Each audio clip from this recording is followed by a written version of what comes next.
Hi class 1, how are you all? Missing you. Here I am in the classroom and you're not.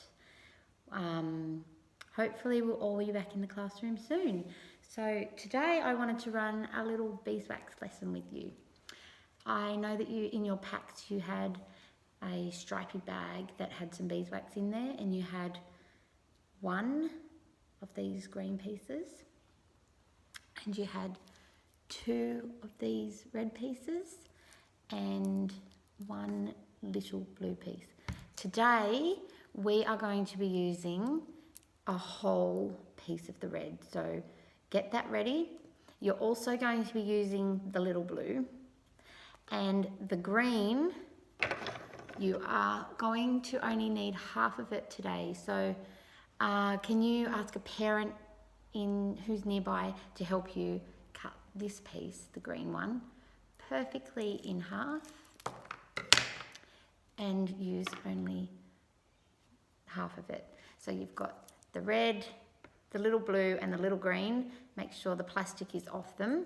And while you're getting that ready, I'm going to sing you a song that is familiar to you, and not play on recorder, that's familiar to you, and feel free to sing along.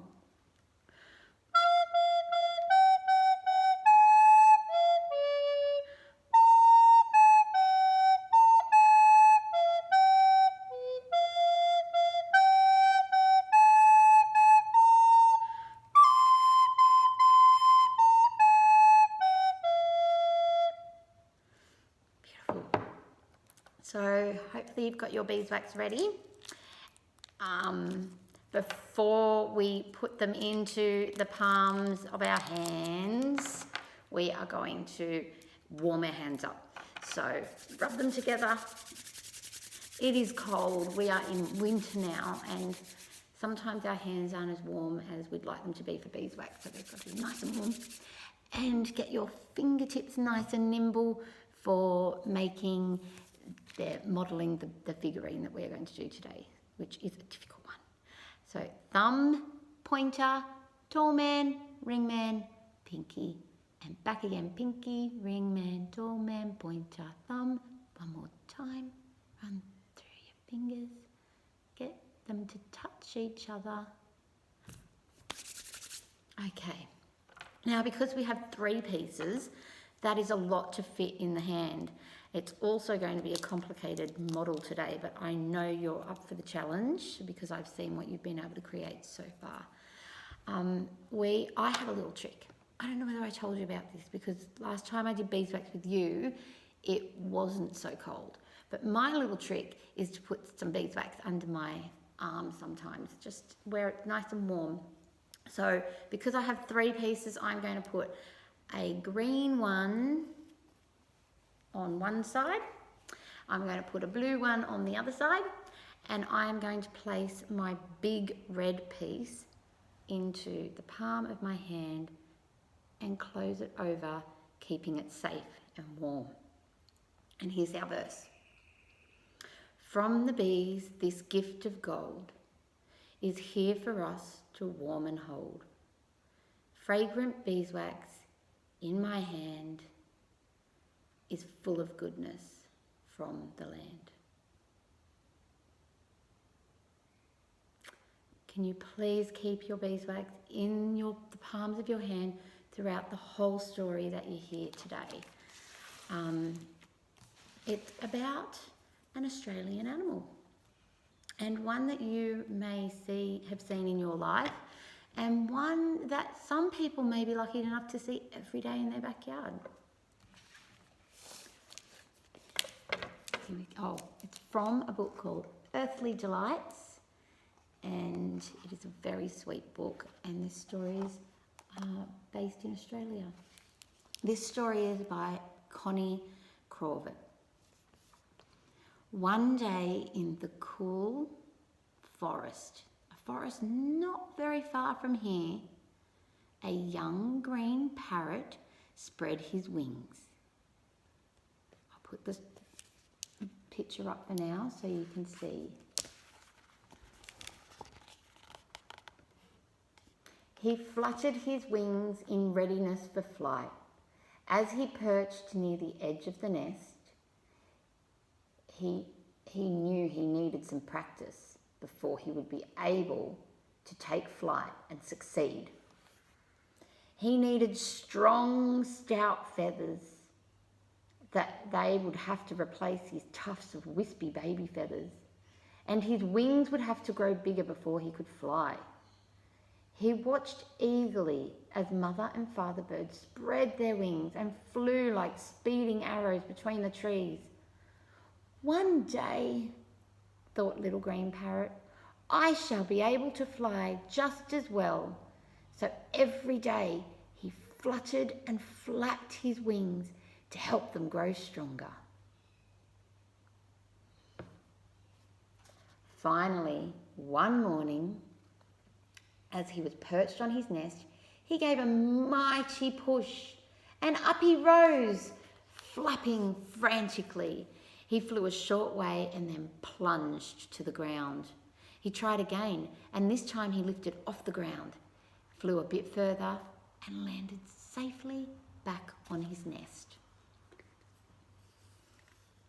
Little green parrot saw the other birds of the rainforest darting between branches, pecking seeds and bugs off the ground and circling above the treetops. He wanted to play with them. He flew towards a nest in a nearby tree, but accidentally knocked one of the little ones onto the ground.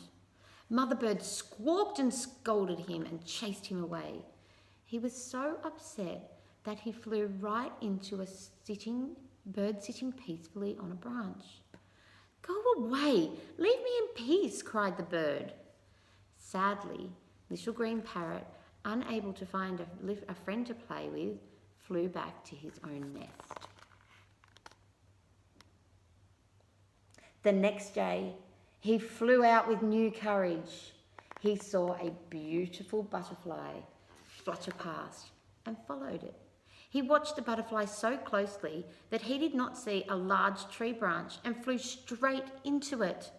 He heard the chattering and screeching of birds as they watched him fall to the ground in a daze.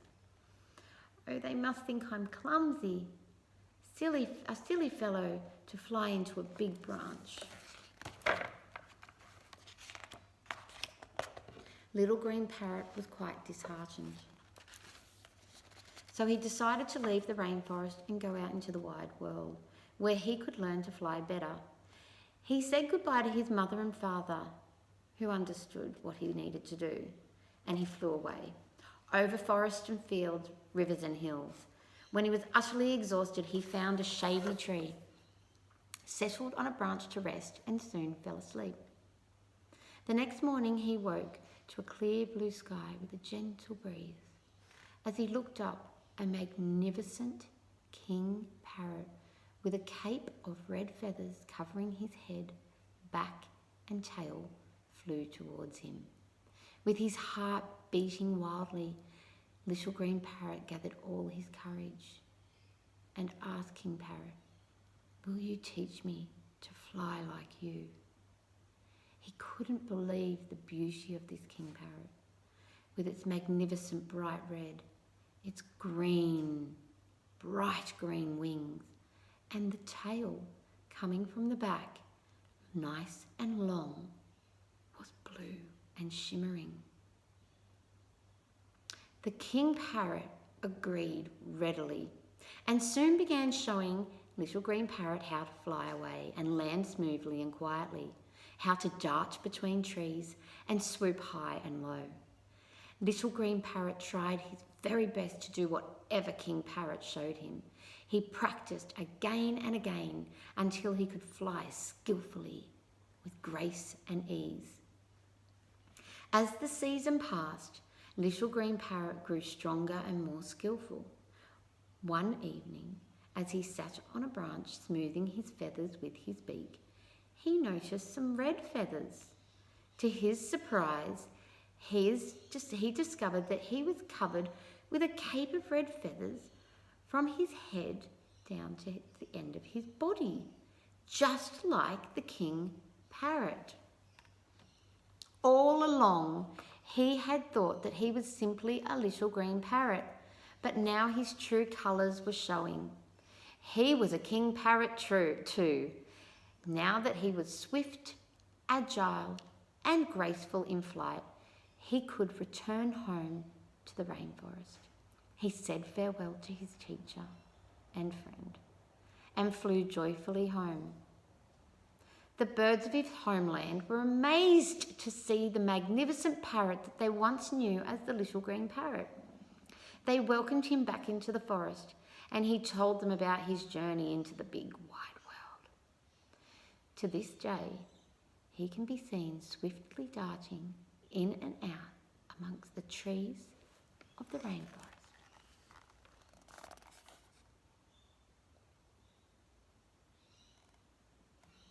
Have you seen a king parrot? I made one beforehand so that you could see what we were doing. Here is my little king parrot. So as you can see, he's got the red body, and that's what we're going to start with.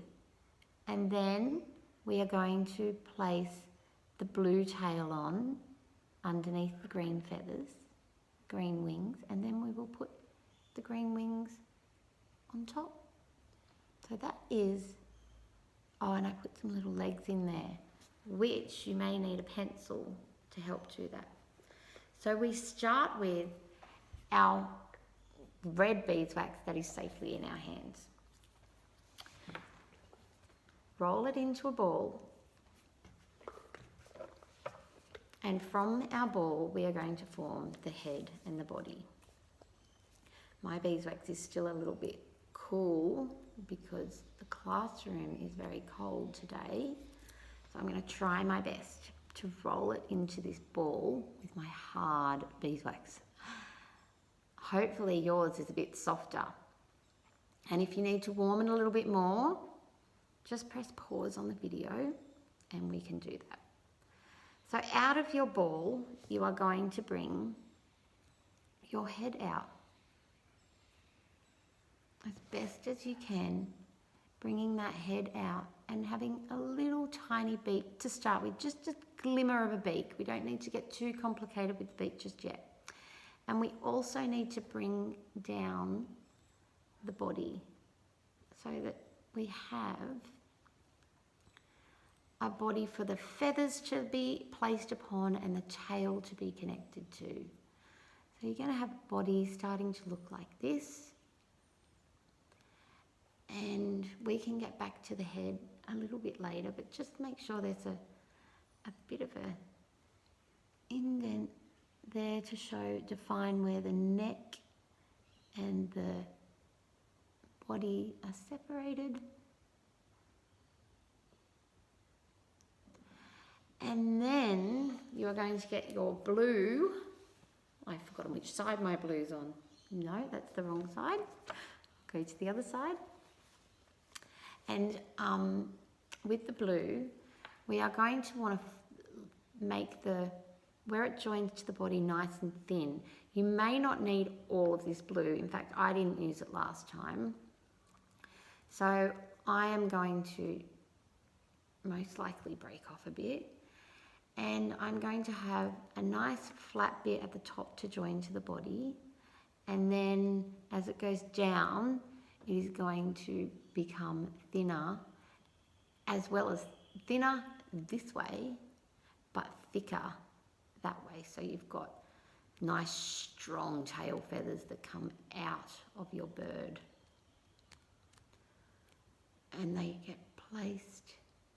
See how I'm joining, making that nice thin translucent bit go upon the body of the bird, and ensuring that your tail feathers, make sure that's stuck really well on there. Smooth it nice and thin over the body.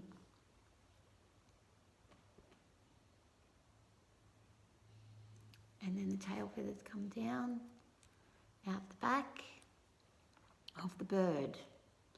My beeswax is going very hard. There we like that. And then you're going to get your green. And the green, we're going to do 2 feathers at the same time. So I have a little bit of blue left over, which I'll use for my legs afterwards. And so the green, I'm going to break in half, and one half will be one wing. I'll put my bird there for now. It's going to sit up for you. It's a bit lopsided, put it like that. So you're going to have a nice thin bit at the top to join to the body like we did before, and then your wings are going to be shaped where they come to a point at the end, and they kind of get placed on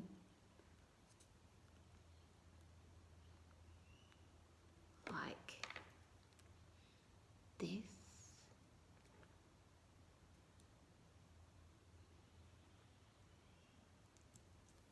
And the other side. This is a really, really tricky figurine to mould. I know that you are going to do such a beautiful job of this. Please just pause my video at any time if you need to take more time. I would like you to take as much time with it as you can. It's so beautiful to put lots of care into what you are creating. I've done one feather and one wing and the other wing, and then I'm going to, once they're put on the bird like that, I'm going to mould them so that they're a beautiful shape for my king parrot to take swift flight.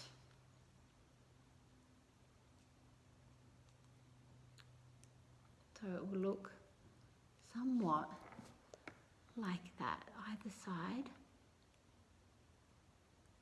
of your tail feathers. Break off a bit there because it's a little bit too thick.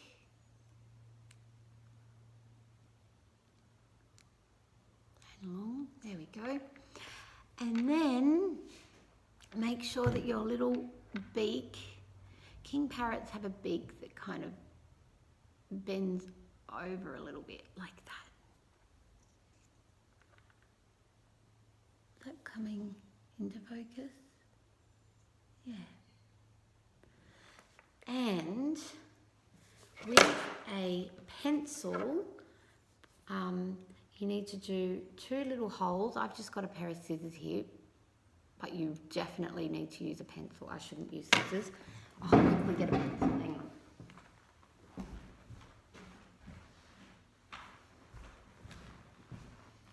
on. With a pencil, you're going to put 2 holes into the bottom of your bird, just like this. And in those 2 holes, you are going to insert some nice sturdy legs for your bird to sit upon. So your blue beeswax needs to be nice and warm still. And then you don't need much of it, just a little bit. And it really doesn't need to be much at all.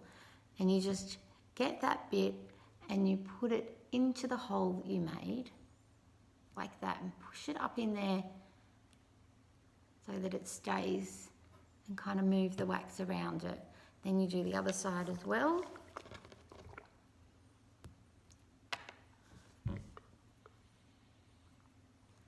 You put the wax up into the hole, and there you have 2 sturdy legs upon which your beautiful parrot can stand upon. And the outcome will be something like that. I really would love to see some of the creations that you make. Take your time with this. It is a really, really tricky one to mould. And if you get a chance, ask an adult around you if they could take a quick photo of your beautiful outcome and send it through to myself and Tali and Roz, we'd love to all see what you create. You can get your parents to email it through. They'll know exactly how to do that. I hope you enjoyed your beeswax. We'll do another beeswax next week with a different story and a different animal or maybe person or maybe object to mould. I look forward to seeing you all again. Hope everything's going really well. Bye.